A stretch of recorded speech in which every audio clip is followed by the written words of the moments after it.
Hola a todos de nuevo, bienvenidos a Master Videojuegos Online. En este vídeo vamos a trabajar a la hora de crear scripts con los diferentes criterios de nombrado de recursos del script y algunas buenas prácticas para que cuando creéis los scripts sobre todo sean legibles para otras personas pero también para vosotros mismos. Y bueno, cuando cojáis el script pasados 2 meses sin trabajar en el proyecto no tengáis problema para retomarlo. Bueno, una de las cosas que comentamos en los primeros streamings tenían que ver con nombrado de variables, porque bueno, vimos que en un script podíamos crear una serie de variables que eran los valores que modelaban el comportamiento que queríamos programar. Si creamos un script nuevo, fijaros que el nombre que nos aparece por defecto es New Behavior Script. Como detalle, pues ya comentamos que un nuevo script en Unity siempre es una clase. La clase como tal es el conjunto de variables que vimos en el streaming anterior y el conjunto de métodos que vamos a empezar a introducir en esta sesión. Los nombres de clase siempre tienen que empezar con letra mayúscula, mientras que los nombres de variable siempre tienen que empezar con letra minúscula. El nombre de New Behavior Script nunca sería apropiado para cuando creéis un proyecto, porque la idea va a ser que todo nombre que deis a los recursos tiene que ser algo que os dé idea de lo que representa. Aquí en este caso vamos a hacer unas cuantas pruebas con un tipo de comportamiento que se llama monobehavior. Aparece en todo script de Unity, ahora veremos para qué sirve.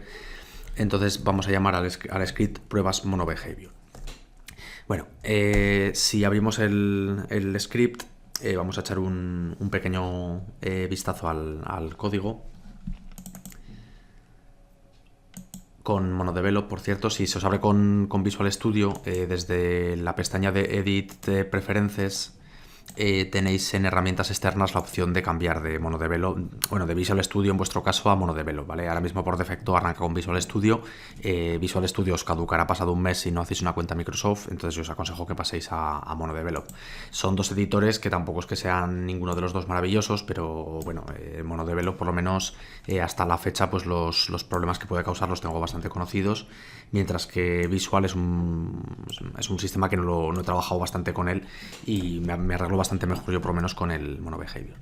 Bueno, en la estructura de código que tenéis aquí, en el streaming anterior ya os comenté de eliminar los métodos, o sea que podíamos eliminar los métodos y que podíamos quedarnos simplemente con el esqueleto de la clase. Un segundito que os voy a compartir a los del directo también el código para que lo tengáis visible.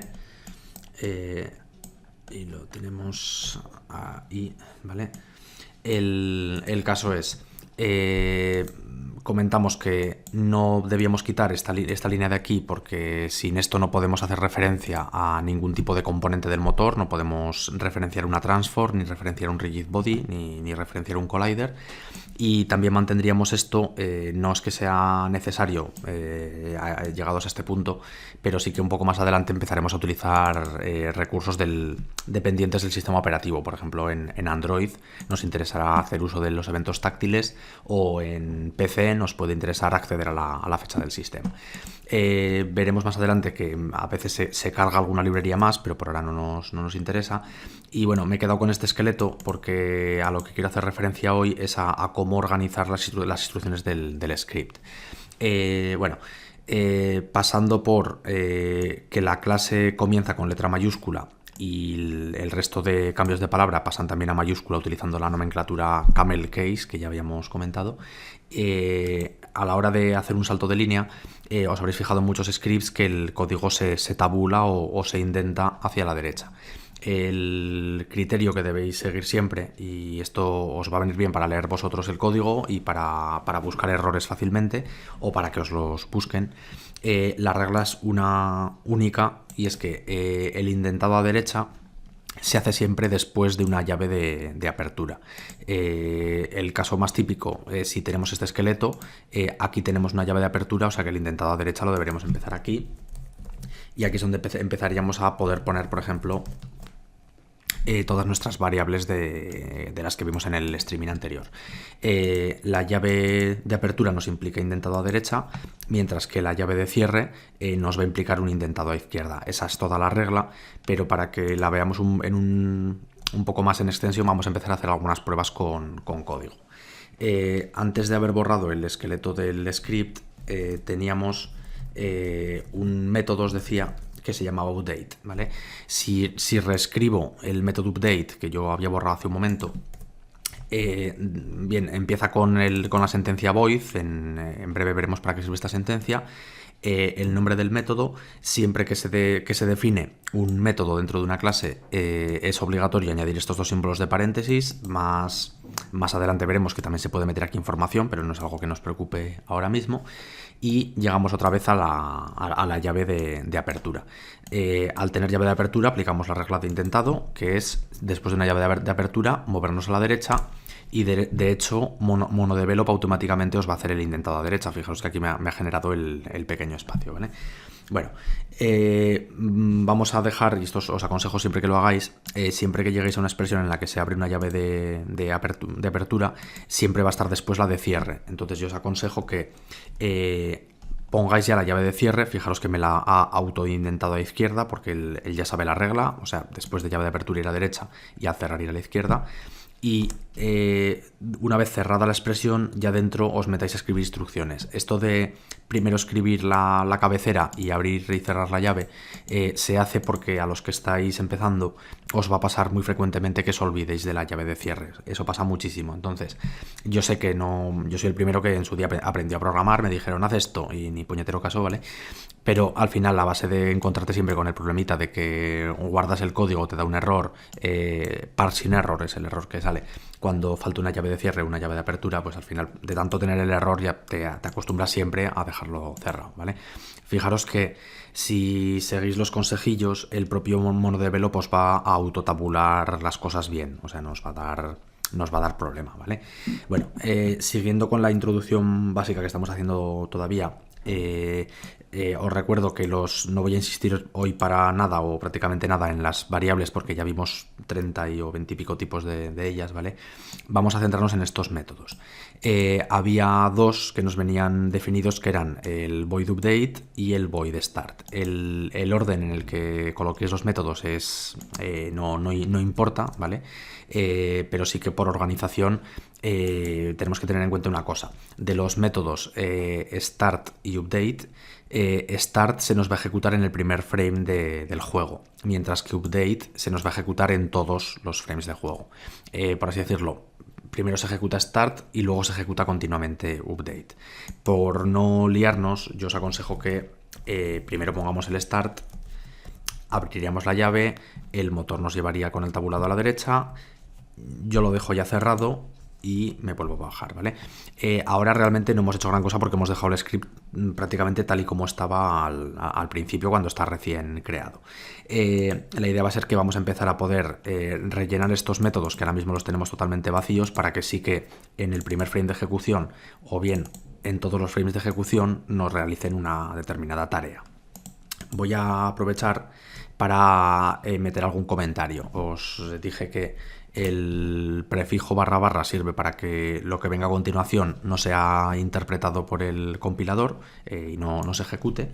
Entonces podemos poner, a grosso modo, que aquí tenemos la zona de variables del script. Siempre después de la cabecera de la clase, primero tiene que venir la zona de variables y después la zona de métodos. Y aquí podríamos poner zona de métodos, ¿vale? Como os decía, variables todas las que queráis, una por línea. Métodos, todos los que queráis, no uno por línea, porque los métodos ocupan más de una línea, pero todos los que queráis. Cosas que os van a dar problemas si, por ejemplo, después de sacar un método os da por poner aquí una variable, ¿vale? Una variable, por ejemplo, de tipo real que se llame porcentaje. Esto ya os provocaría un error de compilador. De hecho, aunque programéis con otros sistemitas, aunque os puede pasar con Java o con otros lenguajes, que sí que os deje meter variables entre métodos, yo sí que os aconsejo respetar este orden. La clase nos va a definir un comportamiento, la clase es un conjunto de variables y un conjunto de métodos, y vamos a poner primero las variables y luego los métodos. Decíamos que las variables simplemente almacenan información. El otro día, por ejemplo, vimos un tipo de variable que era el color, ¿vale? Vamos a llamar, por ejemplo, la variable equipo, que se almacena en un color, está el rojo, el azul y el verde. A lo que iba.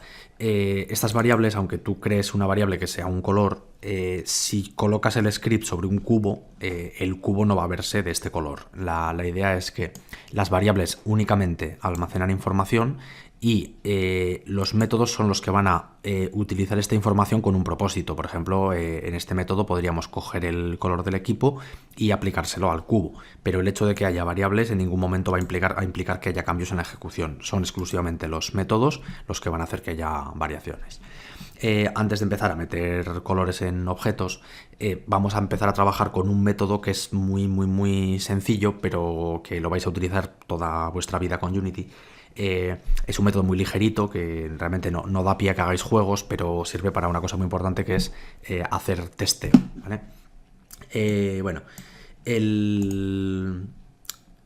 Lo que el método se llama print, por cierto. Vamos a colocar aquí el nombre print. Y bueno, la forma de invocar esa instrucción de print es un poco especial, porque a print se le pasa entre paréntesis la información que queremos que se escriba en la consola de Unity. Os recuerdo que Unity en el editor tiene una ventana de consola que la única utilidad que tiene es sacar mensajes durante la ejecución. ¿Cómo trabajaríamos con print? ¿Vale? Una cosa muy importante, todas las instrucciones que vamos a meter dentro de los métodos van a finalizar con el operador de punto y coma, que también se os olvidará bastantes veces al principio, ¿vale? Bueno, lo que os decía, para trabajar con print, dentro de este paréntesis podemos meter cualquier variable, ¿vale? O sea, podemos pedir que nos printee equipo y nos daría el valor RGB del color. Podríamos decir que nos printee el contador y nos pondría el numerito que guarde el contador. Y si tuviésemos una variable un poco más rara, por ejemplo, si tenéis una variable de la clase GainObject, vamos a poner, por ejemplo, tenemos un objetivo de persecución. Si printeamos el objetivo de persecución, veremos que lo que nos va a printear es el nombre de ese objeto del juego, ¿vale? Bueno, más cosas que se pueden printear. Realmente print está pensado para escribir escribir textos, y los textos fijos en programación se tienen que escribir entrecomillados para evitar que el ordenador intente mirar sus letras y procesar sus instrucciones o sus símbolos. Entonces, una forma fácil de hacer una prueba sería, vamos a escribir aquí, dentro de entrecomillado podemos poner cualquier tipo de símbolo y de operador, que no se va a procesar absolutamente nada de lo que hay entre comillas. Fijaros que si no finalizo las comillas, este color naranja que toman los textos fijos me lo arrastra hasta el operador de cierre, ¿vale? Por eso voy a cerrar aquí las comillas, y ahora sí que el motor me entiende que yo quiero printear el texto fijo entrecomillado, que es este de aquí, y fin de la instrucción, ¿vale? Lo que quiero que veamos para empezar es la diferencia que hay entre el método start y el método update, porque sobre todo update lo vamos a utilizar siempre, pero va a haber algunos casos iniciales en los que nos va a tocar hacer en el start algún pequeño arreglo, ¿vale? Vamos a volver un momentito al motor de juego, a Unity, y bueno, este script de pruebas de MonoBehavior, vamos a hacer control N para tener una escena nueva, y vamos a colocar simplemente delante de la cámara un objeto vacío. Vamos a ponerlo por ejemplo aquí, y le vamos a asociar el script de comportamiento. Lo podríamos hacer así sobre el objeto vacío, o así sobre la lista de componentes del objeto. Si lo arrastramos, nos ha dado un error. Esto no contaba en este streaming con que nos diese este error, y nos dice que, entre otras cosas, que nos aseguramos de que el nombre del fichero coincide con el nombre de la clase. Aquí es un error súper típico, y lo que nos ha pasado es que, como el script lo habíamos creado y luego lo hemos renombrado, Este script se llama pruebas monobehavior, no tiene su nombre puesto en el nombre de la clase. Esto tiene que coincidir siempre el nombre del fichero con el nombre de la clase. Por tanto, llamaríamos a esto pruebas monobehavior. Vale. Vale, volvemos un momento al motor, así que nos debería dejar asociarlo. Lo arrastramos al componente. Bueno, fijaos que sale aquí una especie de contador, de contador de reloj de arena que nos dice que está procesando todavía el código, ahora sí que ha terminado. Y bueno, nos aparece el script sin ninguna sorpresa. Habíamos creado 3 variables, un entero. Por cierto, los valores numéricos en Unity los podemos modificar clicando y arrastrando el ratón sobre el nombre de la variable. Un color, el equipo no nos deja hacer, el color no nos deja hacer eso, pero sí que podemos clicar en la ventana y elegir el color que queramos. Y la variable objetivo, sobre la que podemos asignar generalmente cualquier objeto de la escena o incluso también cualquier objeto del proyecto, ¿vale? Bueno, realmente lo que os decía, no va a haber ningún tipo de... No hacemos uso de ninguna de estas variables, pero sí que estamos printeando, usando la instrucción print, en el método start y en el método update. Si hacemos play, aunque el script no va a hacer no va a hacer absolutamente nada en la vista de juego, sí que ahora vamos a ver en la vista de consola que nos salen 2 mensajes, ¿vale? La idea de estos 2 mensajes, tal como tengo yo configurada la consola, me sale una vez este hola y 100 no sé cuántas veces este otro hola. Realmente este se ha ejecutado en primer lugar y corresponde al start, y todos estos demás que están todo el rato procesándose corresponden al update que se está ejecutando continuamente. Ya que vamos a empezar a trabajar con la consola, vamos a comentar un poquito estos controles de aquí. Yo os aconsejo que siempre tengáis todos marcados y ya está, pero porque os hagáis una idea, Collapse se encarga de que cuando el mismo mensaje ejecutado por el mismo método es igual, no aparezca 1000 veces en la lista. Si yo quito el Collapse, tenemos que la consola está continuamente generando líneas, ¿vale? El Clear on Play se nos va a encargar de que si hacemos play, estas 577 ejecuciones del print hola se nos limpien y la ejecución empiece desde cero nuevamente. Error pause es un poco pronto para usarlo todavía, pero se va a encargar de que si el script en alguna de sus instrucciones provoca un error, básicamente la instrucción no puede ejecutarse por el motivo que sea, por ejemplo intentamos acceder a un objeto que ya ha sido destruido, se nos autopause el motor, se nos vería aquí el mensaje de error y al clicarlo podemos ver qué objeto ha provocado el error y gestionarlo. Las 3 las mantendremos activadas, y luego de estos 3 controles de aquí, en resumen, estos son los mensajes de advertencia de debug o los que ponemos nosotros, ¿vale? Como los de print. Estos otros son los de warning, que estos los genera el motor y son simples advertencias de que hay algo que podemos haber hecho mejor. Suele pasar mucho que, bueno, Unity cambia de versión constantemente. Si utilizamos una instrucción que corresponde a una versión antigua de Unity, a veces sale un warning amarillo y te dice estás utilizando la variable X que a partir de ahora se llama Y, ¿vale? Y ya luego los errores, que son los que más problemas van a dar, que son estos de la derecha, los errores, ¿vale? Esto de aquí no son errores, son advertencias. Estos errores en rojo son los que ya impiden que el motor procese adecuadamente.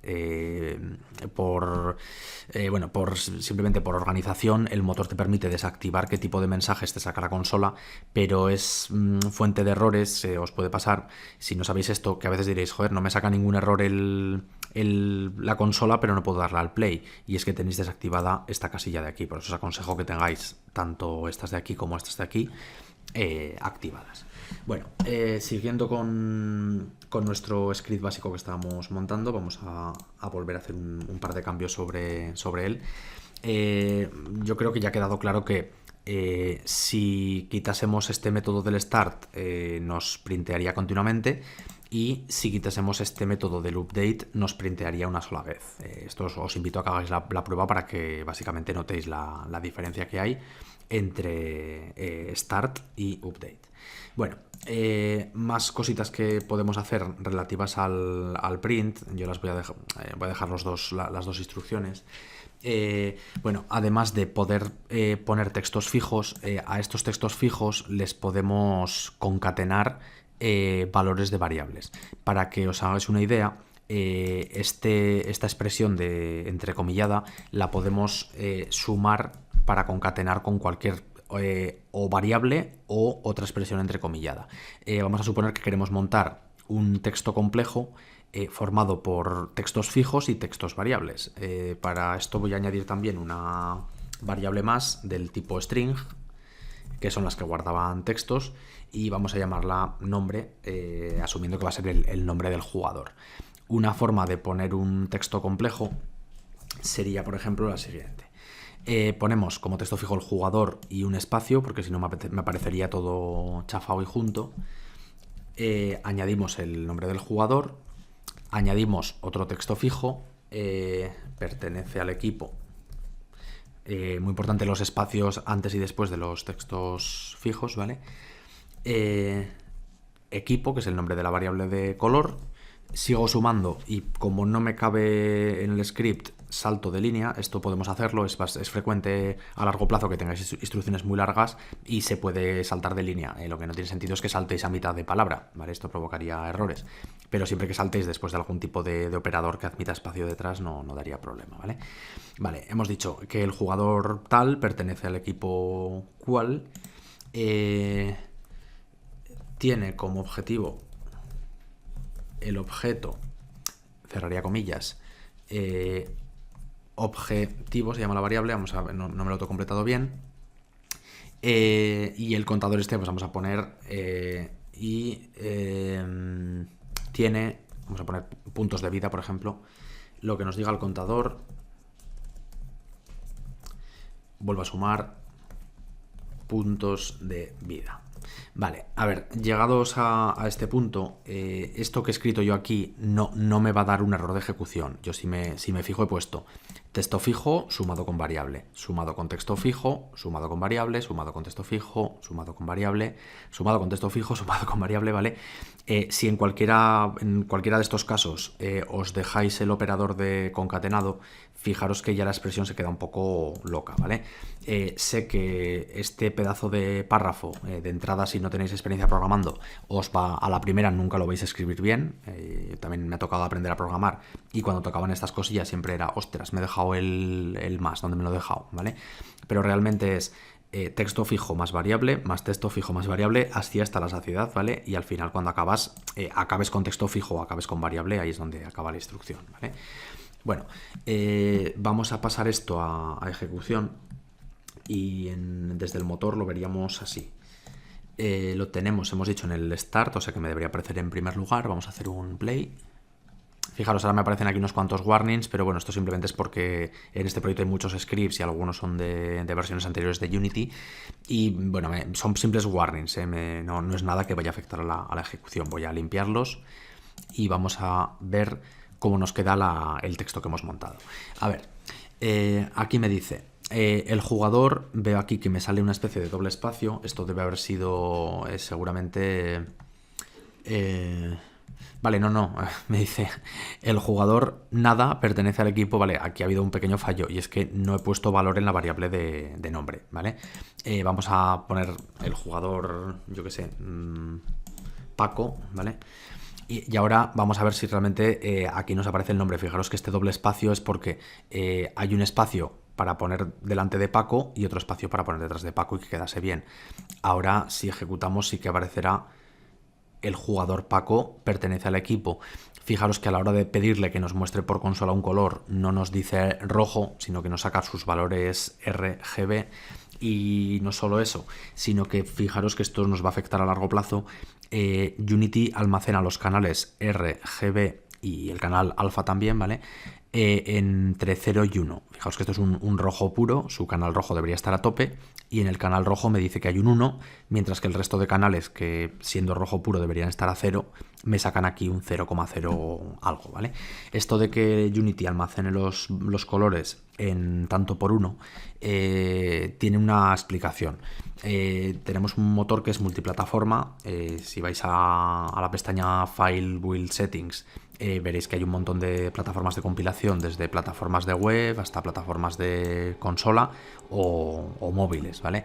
Estas plataformas hoy en día tienen todas prácticamente una profundidad de color de 32 bits, es decir, cada píxel de la pantalla puede almacenar un color en 32 bits, que es teóricamente la máxima gama de colores que puede percibir un ojo humano y más que eso, ¿vale? ¿Qué pasa? Que también tenéis en esta lista de las build settings dispositivos más viejos, como pueden ser, por ejemplo, a ver si sigue todavía en lista, BlackBerry, que bueno, no sale en lista ya, pero vamos, hace 2 parches sí que estaba todavía en lista, ¿vale? O bueno, tenéis por aquí PS Vita, que es una consola portátil, o bueno, mismamente Android en dispositivos antiguos, que pensad que en países como África o la India puede haber muchos móviles con sistemas Android 2.0, incluso 1. Algo, eran móviles que tenían una profundidad de color de 16 bits. Sería un problema tener guardados los colores en 32 bits y luego intentar reproducirlos en un dispositivo de 16 bits de color. El caso es que todo canal de color, por si las moscas, se guarda en tanto por uno. Así, si funciona en 32 bits, el 1 equivale al 255, me refiero a este 255, que es 2 elevado a 8 bits en cada canal, 8 por 4, 32, ¿vale? En cambio, si esto se va a reproducir en un dispositivo que tenga 4 bits de color, pues ya se sabe que en el canal rojo hay un 1, por tanto en el canal rojo si hay un bit por canal, pues tendremos un 1 también, ¿vale? Es una forma de que el color almacenado de una única manera pueda funcionar en dispositivos con profundidad variable de color, ¿vale? Bueno, sin liarnos todavía más con colores, que ya haremos cosas con ellos, fijaros que cuando yo printeo el valor de un GainObject, el objeto, fijaos que me pone aquí, vamos a verlo aquí abajo que se ve un poco mejor, personaje UnityEngine.GainObject, porque yo le he dicho que me printee esta variable objetivo. Y esta variable objetivo guarda una referencia a personaje, que es un prefabricado de proyecto. Bueno, pues el motor me ha dicho personaje Unity Engine GainObject, ¿vale? Después de acabar sí que me dice y tiene 19 puntos de vida, que 19 es el valor del contador. Conclusión, podemos generar textos de debug con toda la complicación que queramos, siempre que las variables sean sencillitas, como por ejemplo enteros o strings o floats, van a printearse bien, pero cuando las variables ya sean colores o referencias a otros objetos o componentes, el motor te saca generalmente o el nombre del objeto, o si es un color te lo saca un poquito formateado lo mejor que puede, porque claro, representar un color con texto nunca es algo que sea sencillo. Bueno, ya para terminar con esta parte vamos a volver un momentito al script que tenemos aquí montado. Perdón, que he sacado una línea de más ahí, ¿vale? Vale, y en el script este que tenemos montado hay una parte que quería comentaros de introducción, ¿vale? Hemos hablado bastante del esqueleto que nos saca Unity, y esta parte de aquí vamos a insistir bastante hoy con ella, ¿vale? Os dije que este es un operador que se denomina herencia y sirve para que una clase como la que estamos creando nosotros, el conjunto de variables y de métodos que estamos creando, herede el conjunto de variables y de métodos de otra clase que existe en el motor, o también podría utilizarse este operador para heredar de una clase creada por nosotros. No vamos a entrar en ese detalle, pero aquí por ejemplo tengo una clase que se llama Collision Chispas, que no es de este módulo, ¿vale? Yo podría hacer que una clase definida por mí herede todas las variables y métodos de esta clase Collision Chispas, que no voy a entrar en ella porque es una clase de otro tema, ¿vale? Realmente se puede hacer, pero la idea en general en Unity es que todo script de base que creéis siempre va a heredar de MonoBehavior. Antes de pasar al siguiente vídeo, quería enseñaros, por ejemplo, unas variables que me vienen de MonoBehavior y que son bastante útiles. Por ejemplo, hay una variable que yo no me he creado. Bueno, yo me he creado una que se llama nombre, ¿vale? Donde yo he podido escribir lo que me he dado la gana, pero hay una variable que me viene de MonoBehavior y se llama name, ¿vale? Yo si en cualquier punto de un método escribo name, fijaros que el motor me autocompleta. Aquí en esta chuletita me aparece como que es una string, lógicamente, ¿vale? Pero bueno, esta variable no hace falta que yo la declare en mi sección de variables, ¿vale? Esta variable me va a venir heredada de MonoBehavior. Ahora veremos qué más variables hay y para qué sirven, pero por ejemplo podríamos poner, esto lo voy a poner ya en el update, vamos a poner lo siguiente. Este script está asociado al objeto, ponemos el espacio para saltar y sumamos name, ¿vale? ¿Por qué pongo esto? Porque esta variable name, que nos viene heredada de aquí, nos guarda el nombre del objeto que lleva asociado este script, ¿vale? Si volvemos al motor, vamos a venirnos a Unity, vamos a limpiar consola, ¿vale? Vemos que el objeto que lleva asociado este script se llama GainObject, pero vamos a llamarlo, por ejemplo, mi objeto de pruebas. Haciendo un play ahora, además de que nos va a salir arriba el chorizo este larguísimo que habíamos escrito, fijaros que en el update me pone: este script está asociado al objeto mi objeto de pruebas, ¿vale? Conclusión, no todo va a ser crear variables de una por una, sino que va a haber una serie de variables muy útiles que nos vienen ya creadas y que no necesitamos en cada script crear, ¿vale? Una de ellas es el name, pero ahora vamos a ver que hay un montón de variables más, por ejemplo, para darnos acceso a la transform o para darnos acceso a la casilla de activación-desactivación, al tag del objeto y alguna cosa más. Esto lo vamos a ver en el próximo vídeo.